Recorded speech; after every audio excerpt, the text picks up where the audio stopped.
One day থেকে বিশ্রামের পর এবার টি-20-র কিপিং থেকে পেলেন অব্যাহতি। ব্যাট হাতে জিম্বাবুয়ে সিরিজে জ্বলে উঠতে না পারলে বিশ্বকাপ স্কোয়াড থেকেই লিটন অব্যাহতি পান কিনা সেটাই এখন লিটন দাসের এটা হচ্ছে মানে বাজে, ওকে বাদ দেওয়া দরকার। ওকে লিটন দাসকে টি-20 ফরম্যাটে যারা লিস্টে লাগছে বাদ দেওয়া দরকার। লিটন দাস তিনি বাংলাদেশ দলের অবিচ্ছেদ্য অংশ, পারফর্ম করুক না করুক সেটা নিয়ে আসলে বলার কেউ নেই। লিটন কুমার দাস খারাপ খেললেও তাকে সরানোর কেউ নেই। এই যে একটা ট্রেডিশন হয়ে আসছিল, সেখান থেকে পরের ম্যাচে তার পরিবর্তে পারভেজ হোসেন ইমনকে খেলানোর। আসসালামু আলাইকুম সুপ্রিয় দর্শক বন্ধুরা, অবশেষে বিশ্বকাপকে সামনে রেখে জিম্বাবুয়ের সাথে সিরিজ শুরু করেছে বাংলাদেশ ক্রিকেট টিম। তবে সেই সিরিজকে ঘিরে যে আগ্রহের তুঙ্গে রয়েছিল বাংলাদেশের ওপেনিং সমস্যার সমাধানের, আর সেই ওপেনিং সমস্যার সমাধান যেন একেবারেই হচ্ছে না। দর্শক বন্ধুরা, লিটন কুমার দাসের এমন পারফরমেন্সকে ঘিরে এখন সারা দেশে ব্যাপক আলোচনার জন্ম দিয়েছে এবং সেই সাথে লিটন কুমার দাসকে নিয়ে একের পর এক নানা বিশ্লেষণ করা হচ্ছে। তবে কি শেষ পর্যন্ত বিশ্বকাপের স্বপ্ন শেষ হতে চলেছে লিটন কুমার দাসের? দর্শক বন্ধুরা, অন্যদিকে এবার আগামী ম্যাচগুলোতে লিটনের পরিবর্তে যাকে মাঠে নামানো হচ্ছে, এবার সেই সকল বিষয়গুলিকে কেন্দ্র করে রিয়াজ সতাজিব অত্যন্ত চমৎকার কিছু তথ্য তুলে ধরেছেন এবং সেই সাথে অন্যদিকে আবার সেই সকল বিষয়গুলোকে কেন্দ্র করে বাংলাদেশের ক্রিকেট ভক্তরাও লিটনকে আর দেখতে চায় না। তো দর্শক বন্ধুরা, চলুন আমরা পরিপূর্ণ ভিডিওটি দেখে নিই। অবশ্যই ধৈর্য সহকারে পুরো ভিডিওটি দেখবেন, তাহলে এই সকল বিষয়গুলো পরিপূর্ণ বুঝতে পারবেন। লিটন কুমার দাস তার যে পারফরমেন্স, জাতীয় দলের হয়ে সবশেষ তিনি 10টা ইনিংসে, মানে সব ফরম্যাট মিলিয়ে 10টা ইনিংসে লিটন কুমার দাসের সিঙ্গেল ডিজিট আউট হওয়ার ঘটনা ঘটেছে 7 বার। এই 10 ইনিংসের মধ্যে তিনি 4 বার 0 রানে আউট হয়েছেন। লিটন কুমার দাস সবশেষ যে ইনিংসটা খেলেছেন টি-20-তে মহাপরাক্রমশালী জিম্বাবুয়ে, অস্ট্রেলিয়ার সাথে তাকে বা এই দলটাকে অনেকেই তুলনা করার চেষ্টা করেছেন নিজেদের উপর থেকে প্রেশার রিলিজ করার জন্য। সেই দলের বিপক্ষে লিটন কুমার দাস 3 বল খেলে 1 রান করেছেন। একজন ক্রিকেটার প্রথম বলে আউট হতে পারেন, সেটা নিয়ে কোনো সমস্যা নেই, কিন্তু the way he got out, blessing মুজারাবানির ইনকামিং ডেলিভারি যেভাবে তিনি বিট হয়েছেন, বলটা ভালো ছিল, সেটাকে আরো বেশি দুরন্ত, দুর্দান্ত, অসাধারণ বানানোর জন্য লিটন কুমার দাস ব্যাট এবং প্যাডের মধ্যে যে ফাঁকটা রেখেছিলেন এবং মিলস্টেমটা উড়ে গেল, এটা ভাই দৃষ্টিকটু ছিল। প্রেসিডেন্টস বক্সে ক্রিকেট অফ চেয়ারম্যান থেকে শুরু করে প্রধান নির্বাচক সবাই খেলাটা দেখছিলেন এবং বিরক্ত হচ্ছিলেন। প্রশ্ন হলো, এই লিটন কুমার দাস, চিল লিটন কুমার দাস, কোনো কিছুকে পাত্তা না দেওয়া Liton Kumar Das, out of form Liton Kumar Das, সবশেষ 10 ইনিংসের 7টায় সিঙ্গেল ডিজিটে আউট হওয়া লিটন কুমার দাস, 4টায় 0 মারা লিটন কুমার দাস, তিনি কি পরের ম্যাচটায় বাংলাদেশ 11-এ থাকবেন? আর মাত্র ক ঘন্টা পরেই বাংলাদেশ এবং জিম্বাবুয়ে সেকেন্ড টি-20-তে মুখোমুখি হবে। প্রথম টি-20 রেজাল্ট দেখলে আমরা অনেক বেশি খুশি হতে পারি। স্কোর কার্ড সবসময় সত্য কথা বলে না। স্কোর কার্ডে কোথাও আসলে স্পেসিফিক ভাবে লেখা নেই তানজিদ হাসান তামিম কতগুলো লাইভ পেয়েছেন কিংবা লিটন কুমার দাস কিভাবে বিট হয়েছেন, কোথাও এগুলো আমরা পাবো না।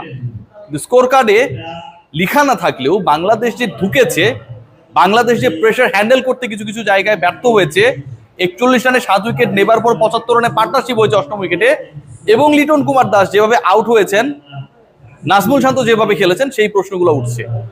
এখন প্রশ্ন একটাই যে বাংলাদেশ দল বিশ্বকাপে খেলতে যাবে, ওপেনিং এ টপ অর্ডারে রান করতে হবে, পাওয়ার প্লেকে কাজে লাগাতে হবে।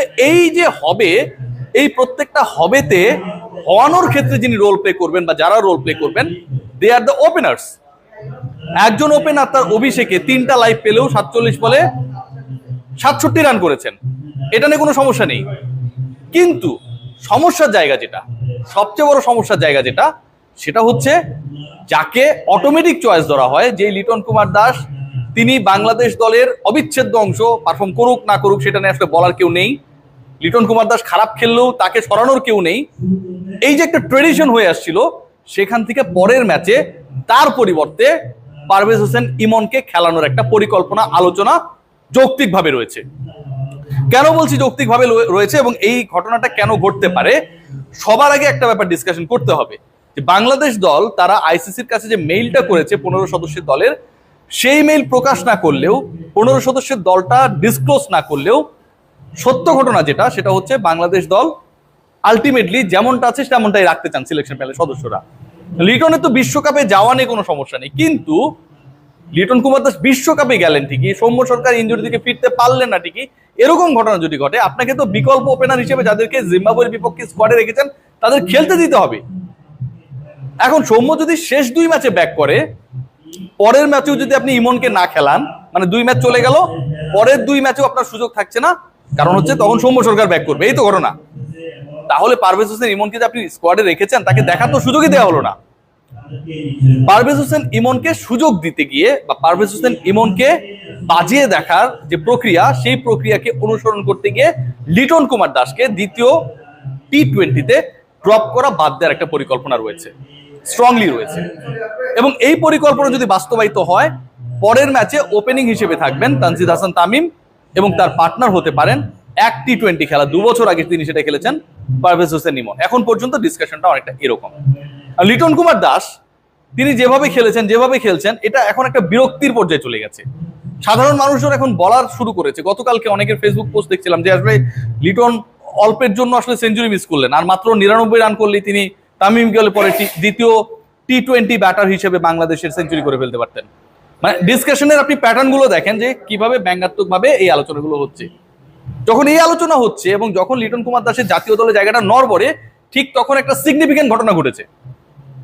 লিটন কুমার দাস আপনি খেয়াল করে দেখেন, যিনি হচ্ছে তুলনামূলকভাবে, মুশফিকুর রহিম যেহেতু দলে নেই, জাকের আলী অনেকের থেকে সিনিয়র ক্রিকেটার, লিটন কুমার দাসের হাতে কিন্তু কিপিং গ্লাভস দেওয়া হয়নি। জাকের আলী অনেক যখন কিপ করছেন এবং জাকের আলী অনেকের উপর যখন পুরো team management, coach, selection panel, captain সবাই ভরসা করছেন যে সেই কিপিং করবে, এটা কিন্তু একটা সিগনিফিকেন্ট বার্তা দেয়। ইট ডাজন্ট মিন যে লিটনকে তারা প্রেসার রিলিজ করতে চান।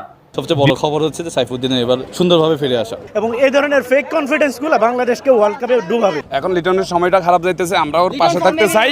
আজকে বেসিক্যালি হচ্ছে যে যেহেতু এটা একটা বিশ্বকাপ পূর্ববর্তী প্রস্তুতি ম্যাচ, সেহেতু যারা বেস্ট 11-এ থাকবে তাদের সবার খেলাই দেখার চেষ্টা করেছি আমরা দর্শকরা। স্পেশালি সাইফুদ্দিনের ফিরে আসাটা এটি আমাদের দেশের জন্য এবং দেশের ক্রিকেটের জন্য স্বস্তির। সবাই একটু কনফিউজ ছিল যে ঘরোয়া লিগে কন্টিনিউ পারফর্ম করার পরও ক্রিকেট বোর্ড সংশ্লিষ্টরা বলছে যে এই সিরিজে ভালো করলে তার দলে থাকার সুযোগ আছে, সেহেতু একটা প্রেশার ছিল তার জন্য মানসিকভাবে, যেহেতু লম্বা সময় ইনজুরি কাটিয়ে এসছে। সাইফুদ্দিন এভাবে ফিরে আসাটা আমি মনে করি আজকের ম্যাচের এই মানে উত্তেজনাহীন একটি ম্যাচের সবচেয়ে বড় খবর হচ্ছে যে সাইফুদ্দিনের এবার সুন্দরভাবে ফিরে আসা। বিশ্বকাপে এখনো সাইফুদ্দিনের জায়গাটা নিশ্চিত নয়, এই সিরিজে পারফর্ম করলে সেটা হয়তো নিশ্চিত হবে। আপনারা দর্শকরা কি মনে করেন, তাকে আসলে বিশ্বকাপে নেওয়া উচিত কিনা? মানে এভাবে যারা ভাবে তাদের জন্য আমাদের কষ্ট হয়। বাংলাদেশ ক্রিকেট টিমে, বাংলাদেশ দলে কোন প্লেয়ারটা বাজে ফর্ম করে আবার ভালো ফর্ম করে এসছে এমন প্লেয়ারকে? লিটন দাসকে দেখেন, সৌম্য সরকারকে দেখেন, অন্যরা খারাপ খেলছে তারপর তাদেরকে দলে আনা হয়েছে, বাট সাইফুদ্দিন একটা প্লেয়ার। দর্শক বন্ধুরা, আপনারা হয়তো পুরো ভিডিওটি দেখে এবং এই সকল আলোচনাগুলো শুনে অবশ্যই বুঝতে পেরেছেন এবারের বিশ্বকাপে বাংলাদেশ ক্রিকেট টিমের বিশেষ করে ওপেনারদেরকে নিয়ে যে আগ্রহ এবং যেই প্রত্যাশা রয়েছে, সেই প্রত্যাশা অনুযায়ী যেন কিছুই করতেই পারতেছে না। জিম্বাবুয়ের সাথে যদি এমনভাবে খেলে তাহলে বিশ্বকাপে কী করবে? তো দর্শক বন্ধুরা, আপনারা পুরো ভিডিওটি দেখে এবং সেই সাথে রিয়াজ ও তাজিম ভাইয়ের এই সকল আলোচনাগুলো শুনে আপনারা কি বুঝতে পেরেছেন? তবে কি শেষ পর্যন্ত বিশ্বকাপের আগে এই ওপেনিং সমস্যার সমাধান করতে পারবে বিসিবি, নাকি এভাবেই চালিয়ে যেতে হবে পুরো সিরিজ এবং পুরো বিশ্বকাপ মোমেন্ট? তো দর্শক বন্ধুরা, এ বিষয়ে আপনাদেরকে মতামত অবশ্যই কমেন্ট করে জানিয়ে দিবেন। তো দর্শক বন্ধুরা, ভালো থাকুন, সুস্থ